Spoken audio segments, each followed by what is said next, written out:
Hey everyone, Dauber here from DauberHockey.com and DauberProspects.com, continuing with the prospect organizational rankings in terms of fantasy hockey perspective.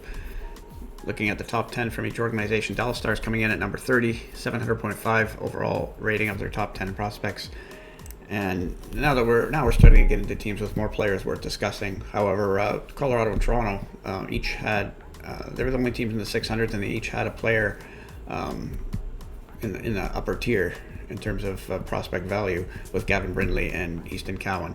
They had those players and then a huge drop off. Dallas has higher rated guys at the lower end of the top 10, 7, 8, 9, 10 slots, but no truly elite prospects. Emil Hemming is a 19-year-old first round pick who's several years away and has moderate upside.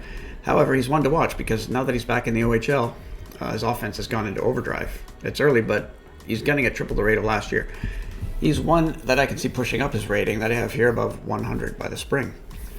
Justin Hryckowian was the top scorer in the NCAA, a solid producer in the AHL, and is now an NHL regular. However, he's a depth player and at this point is struggling a little with his sheltered minutes. Probably little in the way of fantasy upside. Cam Schmidt is absolutely flying right now in the WHL with ridiculous numbers, but at 5'7", 154 pounds, he has to. And that's why his rating is so low. Players this small not only are no guarantee, but they generally take a little longer. If he was 6'1", 200 pounds, he'd easily be a first-round pick.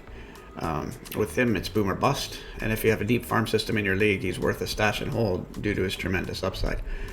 Lian Bichsel is already on the team. He's a huge defender and was taken in the top 10, but as far as points go, very limited upside, which is why his rating is so low. However, if your league counts hits, potentially he's going to be good for well over 200 per year. These are the Dallas Stars prospects of note, and we'll be back with number 29 next.